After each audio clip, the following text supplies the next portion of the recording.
Hello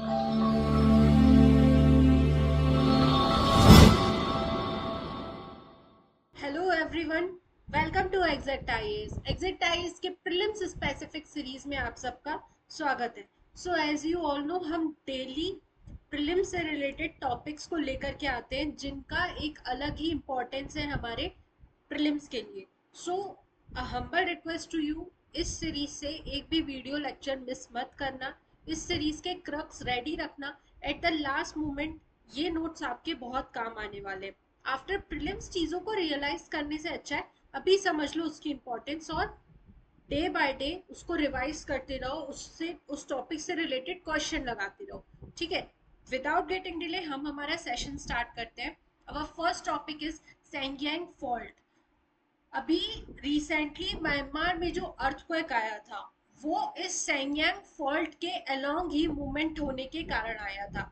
इसीलिए ये location, ये फॉल्ट और अर्थक्वेक तीनों इंपॉर्टेंट हो जाते हैं। पहले मैं स्टार्ट करती हूँ फॉल्ट से। फॉल्ट एक ऐसा रीजन रहता है जहां पर प्लेट, जो हमारी लिथोस्फियरिक स्लैब्स है, जो प्लेट्स है, टेक्टोनिक प्लेट्स है, वो सबसे ज्यादा एक्टिव रहती हैं। ठीक है, वी ऑल नो, इतना तो हर किसी को पता है, जो हमारा ग्लोब है, जो हमारा अर्थ है, वो मल्टीपल मेजर और माइनर प्लेट्स में डिवाइडेड है, एक स्लैब में डिवाइडेड है। और जो अर्थ का क्रस्ट है उसके नीचे एस्थेनोस्फेयर, एस्थेनोस्फेयर थोड़ा सा लिक्विड में है, जिसकी वजह से ये प्लेट्स मूव करती रहती है। और मूव करने की वजह से कई बार कि कई कई बार दो प्लेट्स या तो टकरा जाती हैं, या एक दूसरे से दूर जाने लगती हैं, या ट्रांसफॉर्म मूवमेंट करने लगती हैं। और जिस रीजन पर ये एक्शन होता है, that reason is known as fault. पहला क्लियर हुआ फॉल्ट क्या कहलाता है। अब समझना सेंगियांग फॉल्ट। इसकी पहले मैं लोकेशन दिखा दूं आपको। सेंगियांग फॉल्ट ये हमारा म्यांमार, म्यांमार में नॉर्थ टू साउथ म्यांमार को टू इक्वल पार्ट्स में डिवाइड करता है। ये सेंगियांग फॉल्ट बेसिकली म्यांमार के पूरे मिडिल से होकर के गुजरता है। ठीक है, ये बहुत लॉन्गेस्ट फॉल्ट है, हिमालय से लेकर के नीचे यहाँ सदर्न टिप तक इसका एक्सटेंशन देखने को मिलता है। ठीक है, अब इसी फॉल्ट में अभी स्ट्राइक स्लिप हुआ, जिसकी वजह से म्यांमार में इतने हाई मैग्नीट्यूड का अर्थक्वेक हमें ऑब्जर्व करने को मिला। ठीक है, इतना क्लियर है। म्यांमार का क्लियर हो गया, कहाँ पर लोकेटेड है। अंडमान से लेकर के पूरा ईस्टर्न हिमालयाज तक इसका एक्सटेंशन देखने को मिलता है। फॉल्ट्स के टाइप भी देख लो। Faults are fractures in the earth crust where rocks move due to tectonic stress. Tectonic stress के कारण कई बार वो स्ट्रेस रिलीज होता है, जिसका रिजल्ट ही अर्थक्वेक कहलाता है, जिसका रिजल्ट ही अर्थक्वेक है ना।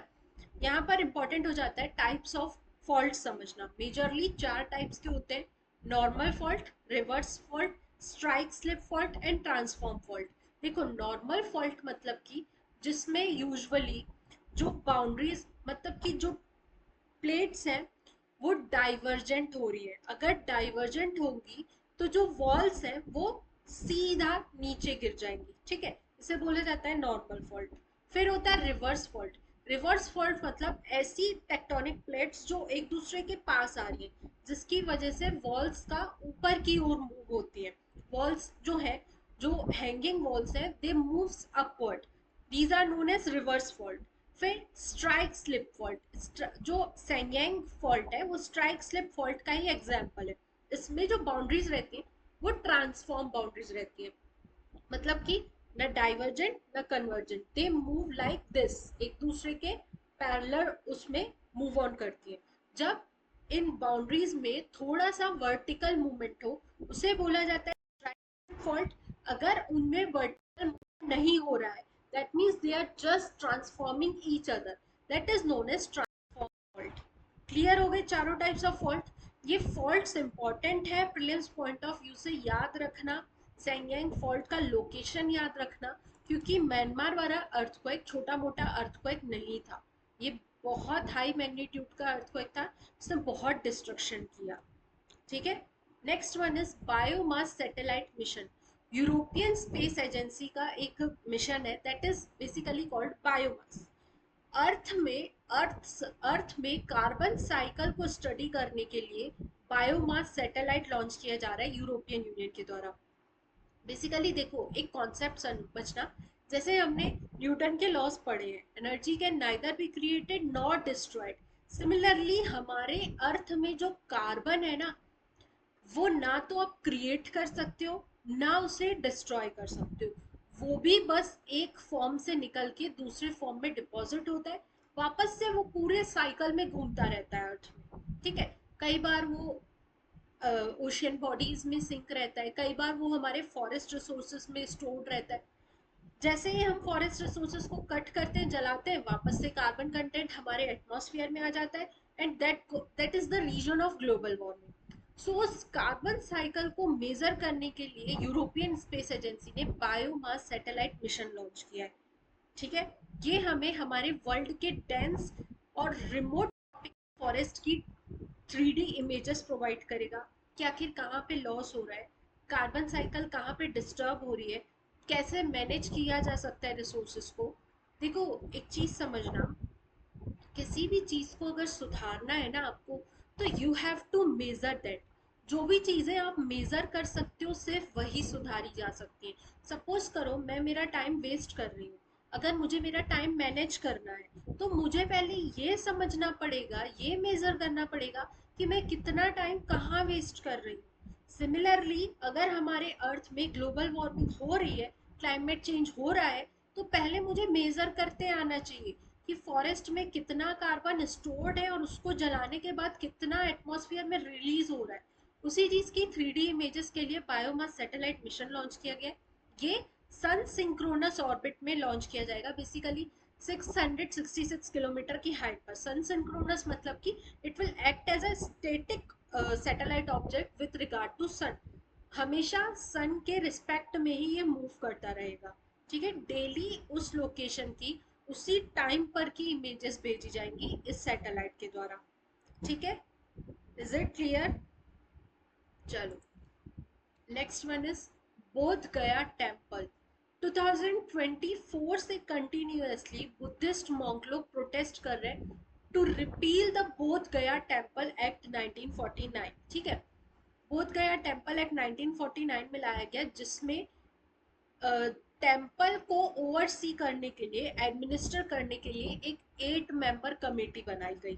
ठीक है, जिसमें से इक्वल पार्टिसिपेंट्स रखे गए, 4 हिंदू कम्युनिटी को बिलोंग करेंगे और 4 बुद्धिस्ट।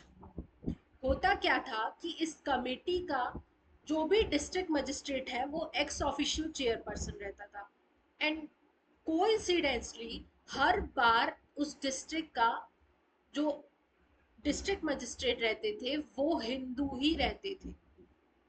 तो होता क्या था, ये जो कमेटी है ये हिंदू डोमिनेट कमेटी बनने लगी, और इस चीज से बुद्धिस्ट मॉन्क्स को, बुद्धिस्ट पीपल्स को प्रॉब्लम होने लगी कि भाई जब टेम्पल बुद्धिस्ट है, then why the Buddhist community can't manage that, can't administer that. क्यों एक ऐसी कमेटी उसको मैनेज कर रही है जो कि हिंदूज की जिस कमेटी में हिंदूज की मेजोरिटी है। इसीलिए बोध गया टेम्पल एक्ट 1949 को रिपील करने की बात की जा रही है कंटिन्यूअसली। ठीक है, अगर मैं इस टेम्पल की स्पेसिफिकली बात करूं तो 3rd सेंचुरी में अशोका के द्वारा इस टेम्पल को बनाया गया था। ठीक है, बुद्धिस्ट, इतना तो पता ही है, बोध गया दैट मीन्स बुद्धिस्ट रिलीजन का ये एक सेक्रेट प्लेस है। ठीक है, उसके बाद मोस्ट इम्पॉर्टेंट थिंग, यहाँ तक आए हो तो महाबोधि टेम्पल कॉम्प्लेक्स को रिवाइज कर ले रहे हैं। देखो, महाबोधि टेम्पल कॉम्प्लेक्स में मेजरली 4 लोकेशंस बहुत इंपॉर्टेंट है। सबसे पहला तो यही बोध गया टेम्पल, ये जो है ये बिहार में सिचुएटेड है और निरंजना रिवर के पास, that means banks of Niranjana river. Most important prelims में इस तरह के क्वेश्चन आते हैं रिवर से रिलेटेड, याद रखना। 3 अगर और इम्पोर्टेंट लोकेशंस की बात करूं तो लुम्बिनी जो बुद्धा के बर्थ से रिलेटेड है, सारनाथ जहां पर बुद्धा ने फर्स्ट सरमन, अपना पहला प्रवचन दिया था, then 3rd one is Kushinagar जहां पे उन्होंने अपना प्राण त्यागे थे, जिससे बुद्धिस्ट कल्चर में परिनिर्वाणा बोला जाता है। ठीक है, क्लियर है इतना? Next one is Karimpuzha wildlife sanctuary. Karimpuzha wildlife sanctuary में हमें बटरफ्लाइज और ओडोनेट्स की अलग अलग स्पीसीज, नई स्पीसीज देखने को मिली है, इसलिए ये वाइल्ड लाइफ सेंचुरी न्यूज में थी। इसकी लोकेशन की बात करूं तो मालापुरम केरला में ये सिचुएटेड है। नीलगिरी के वेस्टर्न साइड में हमें करीमपुजा वाइल्ड लाइफ सेंचुरी देखने को मिलती है। ये यूनेस्को का भी पार्ट रही है, यूनेस्को के मैन एंड बायोस्फीयर रिजर्व का पार्ट रही है। Most important thing, Karimpuzha wildlife sanctuary में दो नेशनल पार्क की बाउंड्रीज मर्ज होती है। First one is Mukurthi national park जो कि तमिलनाडु में है, and second one is silent valley national park जो कि केरला में है। दैट मीन्स ये बॉर्डर रीजन पे है, यहाँ पर तमिलनाडु प्लस केरला दोनों के लोकेशंस, दोनों के नेशनल पार्क कोइंसाइड हो रहे हैं, ठीक है। करीम पुझार रिवर एक बड़ी river that is Chaliyar, Chaliyar river की ट्रिब्यूटरी है। और करीम पुझार रिवर के नाम पर ही करीम पुझार रिवर इस करीमपुजा रिवर के नाम पर ही इस वाइल्ड लाइफ सेंचुरी का नाम करीमपुजा पड़ा है, ठीक है। इस वाइल्ड लाइफ सेंचुरी में एक ट्राइबल ग्रुप रहता है जिसे बोला जाता है चोला नायकंस। और याद रखना ये चोला नायकंस जो है ये पीवीटीजी ग्रुप में आते हैं, पर्टिकुलरली वल्नरेबल ट्राइबल ग्रुप्स। ऐसे 76 ओवरऑल ट्राइबल ग्रुप्स हैं जिनको गवर्नमेंट ने पीवीटीजी डिक्लेयर कर रखा है, जिनको स्पेशल अटेंशन देती है सरकार, ठीक है। उनमें से एक है चोला नायकर्स जो कि करीमपुजा वाइल्ड लाइफ सेंचुरी में रहते हैं। Thank you so much, this was all about today's session. इस तरह के और इंटरेस्टिंग प्रीलिम से रिलेटेड फैक्ट्स देखने के लिए हमारी पूरी सीरीज चल रही है, पूरे सेशन को अटेंड करो। बहुत इंपॉर्टेंट और बहुत useful information we are covering, ठीक है। मिलते हैं अगले सेशन में, थैंक यू सो मच। तब तक के लिए पढ़ते रहिए, do your best, all the very best, thank you so much.